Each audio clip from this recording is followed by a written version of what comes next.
take a moment maybe to reflect on that just for a moment. So you've been with FAN since 2007, and just from the outside, not being close to it, but immense growth, added a ton of team members, added a ton of locations, probably been through some, as you referenced, some great times, some hard times too, late nights, long weekends, that kind of thing. But as you reflect back, what were the most significant leadership lessons that you've learned through the years? So I take some of that from before I was with FAN. I had a leader, I won't share where, but they were really a manager and a boss. There was no respect. There was no care for myself, for my family, for my other team members that I worked with. And I will tell you, I took away from that leader what I didn't want to be.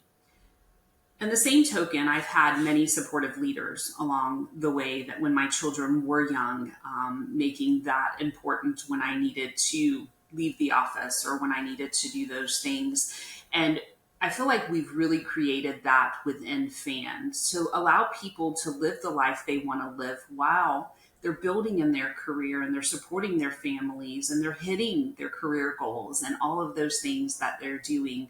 But I will tell you, I definitely have led the charge of our culture, but I have not been the one to boost the charge of our culture. That takes every single team member every single day. It also takes our leaders to recognize when someone doesn't fit that culture and having those tough conversations, because I would rather you fit our culture than to come fully experienced and know exactly how to do the job, because we can train that, but we can't train the culture fit to some degree. And that to me is so, so important. Yeah. And I know that, sort of hand in hand with that culture piece for you all is your, and others, but your specifically passion for developing people. And you've seen a lot of promotions internally as a result of that and an expansion of the leadership team. But kind of where did that passion come from in terms of developing people? And then maybe get into some brass tacks on this. Like, how do you execute enterprise wide on that development piece? Sure. Yeah. So where it comes from is because it's been my path. If those that along my path had not invested in me, cared for me, showed me the ropes, shown me the way, I don't know what my 10 years ago would have looked like. I don't know what my 18 years ago would have looked like. I don't know what today or 10 years from now would look like.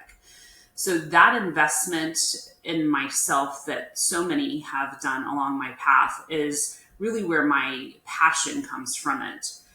But I also see the reward. And once you have a team member that has joined you as a receptionist and they advance to a processor, like I'm probably a little more thrilled than they are, because to see that path.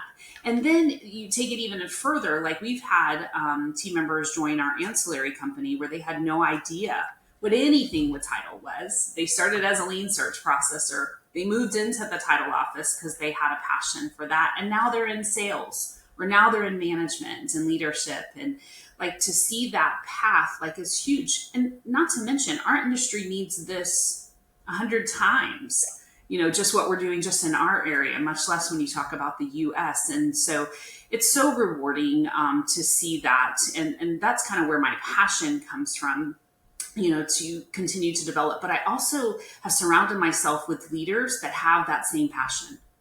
Like we work with the high school and we work with some of the trade schools and we work with some of the local colleges and really just offering those opportunities for a career that some people wouldn't have. Maybe they don't have a desire to go to college. Maybe they don't have the means to go to college, or maybe they don't know what they want to do and they just want to start somewhere, which is exactly what I did. I didn't know exactly what I wanted to do, and what I wanted to do took too much schooling for where my goals were at that time. So that's kind of how I fell into it. And I feel like giving that back has just been so rewarding, and it's so needed.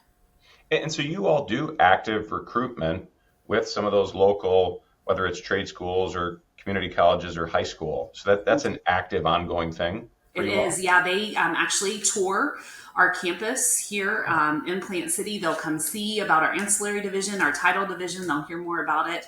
Then we do a job fair where they'll bring their resumes and we interview. We have hired many No kidding. students, and it's a really cool program too because like for a scholarship, let's say for sports, they will have a time on stage at the high school where they sign and it's a big to do. Well, they do the same thing for accepting of a job. So they're on the stage, they sign a document. It's not the actual job offer, and we've already agreed to that. But they'll have their day on stage that they're going into a career and advancing what they're doing, not through college, but School of Hard Knocks. And it's a really cool program that we're involved in. We've been in it for several years, and we just it's so rewarding to have a program like this available to us. And what a way to start, right? If you're just getting your start and to be celebrated in that way, that's incredible. Where do you start folks like that are brand new? What types of jobs? Sure. So on our title office side, typically it's a receptionist. On our ancillary side, we have some support positions within our post-closing department. We have our lien search department that has some positions. Some of our mobile closing and scheduling has some of those positions that do not require training and allows that on-the-job training for them. So there's a few different departments within ancillary, and then also the title office as the receptionist. So cool. Well, I'm sorry that it took me this long to ask, but help our audience kind of get to know you personally. What does time look like, however limited at times, right? What does time look like outside of work for you? Sure. So, kind of where it all started, I have the best parents. My mom and dad, we lost my dad 10 years ago. Try not to talk too much about that because I still miss him to this day. But my parents were married for many years and just were such a great example. I also have both sets of grandparents in my life as well. At one point, we had 5 generations on my mom's side. Before my great grandmother passed, and now that I have a granddaughter, we have it again. So super blessed. Family is really important to me. But I met my husband when I was a teenager, and we got married out of once we both had graduated high school, and we are going on 30 years, Wow. almost 30 years of marriage. We have 2 children, and they are both in their mid-20s and kind of starting their careers and figuring out where life's going to take them after college. My children did go to college, graduate college with degrees, super proud of them. And then my daughter, who is our oldest, has given us a granddaughter. So our granddaughter now is 3, and there's another one that's on the way. So we're super excited about that for family. So being a grandparent is, I will tell you, I've told my children more than once that I wish we'd have done the grandparent thing before we did like the parent thing. And I don't know exactly how we would have done that, but like it is so cool. And it's just to see your kids be parents too is really cool and so rewarding. So family is definitely a big part of my life. My friends, I would call them my girlfriends, but let me clear it. So my friends, my girls, my troop, like they are so awesome. I have the best group of friends. Some I've had from high school, some that I've known for a year. So, many different facets of friendships in my life. Faith is really big for me. Involved in church. I love to sing. So I have a passion for singing. One day I'm going to sing on a big stage is one of my bucket list items. And then, just doing things for the community. My husband and I like to be silent givers that, when we know somebody's going through something, kind of just sneak it to them or help them through. We've been very blessed in our life. And, when people need help, we like to do that. So do those kind of things. I love concerts. I'm sure that's not a surprise with singing. So that's kind of my time away from responsibility. Like I'm not a mom. I'm not anything. I'm just Amy having a good time with my girlfriends there at the concert. So definitely love those kind of things. And then my husband and I, we travel just a little bit. We have some home responsibilities. We have a family compound that has cows. And so sometimes travel isn't as big of a priority at this point in our life, but we do like to travel a little bit to new places. We went to Canada for our anniversary last month. So that was really cool and kind of seeing new sights there. So just enjoying, and of course the spa. That's my favorite down. The mental health reset, self-care time is at the spa. I I mean, I'm overwhelmed. I don't know how you have any time at all. I mean, in between concerts, singing, church, family, grandchildren, and cows. Perhaps the biggest surprise to me. Um, but congratulations, certainly, on your 30-year anniversary there. What a cool thing, and what a neat thing you've built, right, with your husband and the family and the grandkids. It's great. Something you mentioned earlier stuck out to me. I certainly resonate with this.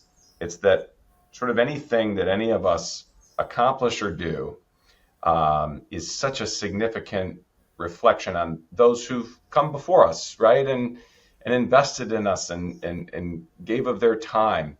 And that's certainly true for all of us. And so to kind of hear of the family lineage, right? How you find yourself here, and then what you're doing, right? For your kids and your grandkids, and certainly all of your teammates at FAN is so cool. You know, I am sort of at the midpoint of life. Hopefully, I'm not having a crisis, but I do find myself at the midpoint.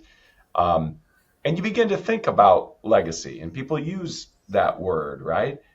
I guess maybe reflect, personal and professional, as you think about your legacy. Um, what do you want to be known for? What do you want to be remembered for? So I was glad you kind of gave me this question ahead of time, because I really wanted to reflect on it. It's something that I say and I definitely want, but really hadn't put pen to paper or keys to keyboard. So, like part of that question was like, how do you stay organized and focused? And I wanted to say exercise, LOL. When I'm stressed and like life has just gone crazy and I don't have time, like finding myself with exercise has definitely helped. I wanted to share too. Hmm. I've thought about a boxing class. I think that's a good stress relief, like, oh, when Aaron has frustrated me or Mike has frustrated me for the day, like I'm going to put their picture on that and do the boxing class, or my husband. You But screwed up yet another phone transfer, and it's just like, yes, are you are you kidding me? kidding me? You haven't got it after 18 years? Like you're never going to get it? Like, no. So, no. So wanted to say that.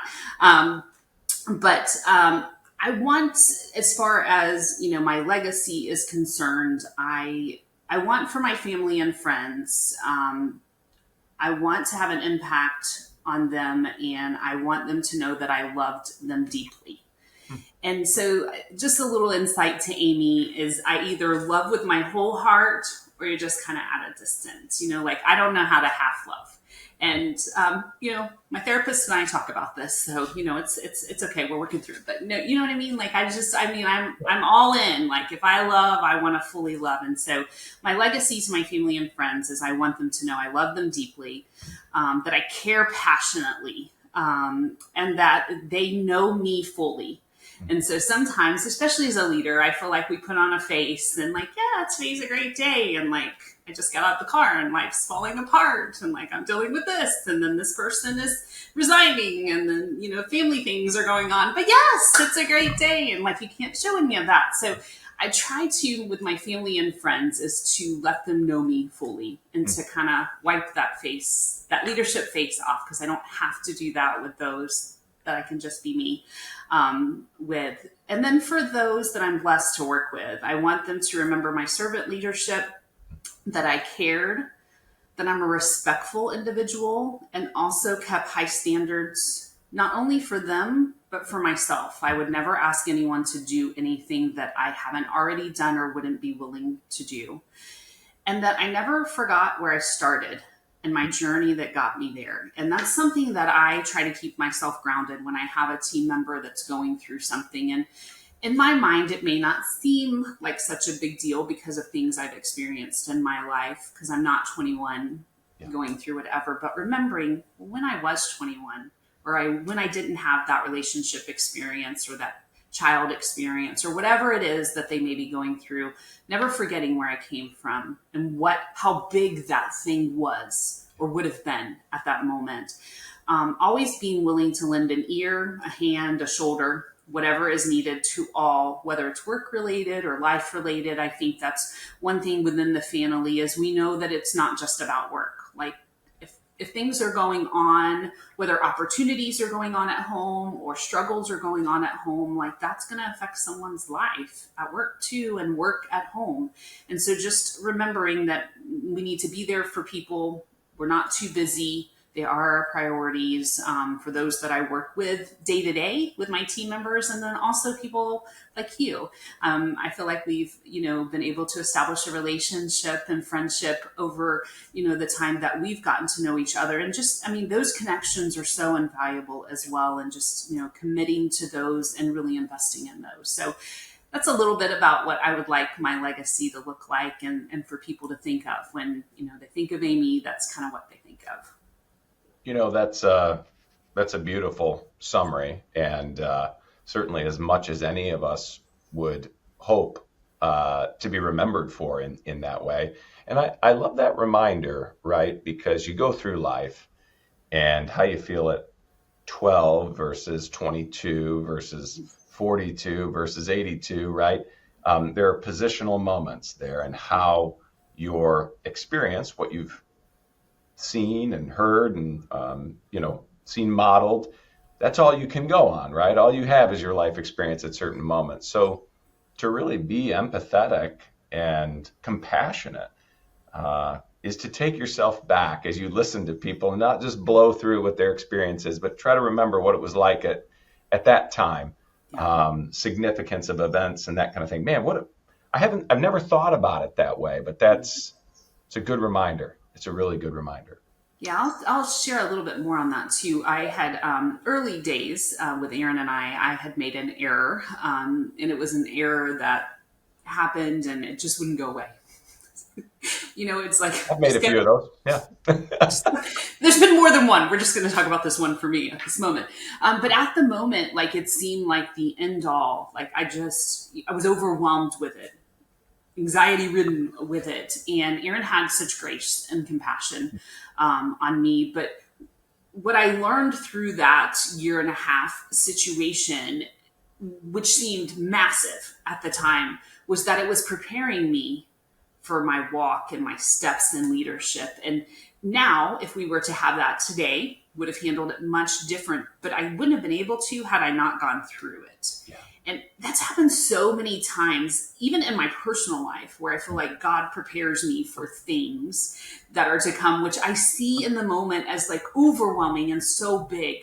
But what I've recognized over the last couple of years, it's only taken him 47 years to teach me this, is that like it's preparing you for what you need to be prepared for, and equipping me for what may be to come. Maybe it's in 5 months, maybe it's in 5 years, maybe it's 15 years.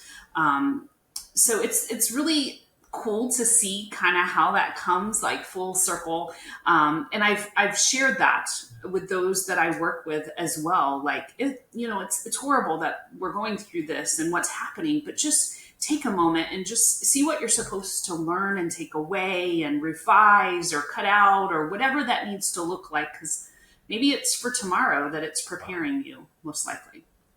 I love that, because if you're anything like me, whatever things happen to me, generally the only person I think about is myself, right? How this is impacting me and what challenge or issue. But to be reminded of the construct of life, which is so many things that happen to us, it's not just about us. It's about the experience we might gain to help somebody later on, right? And what a powerful construct to kind of look at reality and circumstances around you. That whatever's happening, good, bad, or ugly, inevitably, it can't just be about me and my experience, right? Of hardship or success or whatever it is. That's great. It's a great reminder. Yeah. Well, Amy, I am just so grateful for the time that you've given and the way you've been willing to open up and share. I am actually, as much as I walked into this on 8 cups of coffee, I think I feel more energized and genuinely encouraged and inspired, frankly, to be a good leader. And I hope for our listeners and watchers they feel the same way. Thank you. Thank you for spending the time. Well, thank you. You've been so welcoming, and I like having a conversation with you. I just enjoy. We always have a good time, have some laughs, but I as well do the same and just have takeaways and just am inspired with what you've been able to do in your role at Stewart and what you continue to do. So I love that. Leaders, empowering leaders, and just watching each other. I think that's really cool. And I just want to thank you for allowing me to share a little bit about myself today and about FAN. That's awesome. Well, for our listeners and watchers, this has been another very enjoyable, for me, episode of Closing Time. Thank you for tuning in.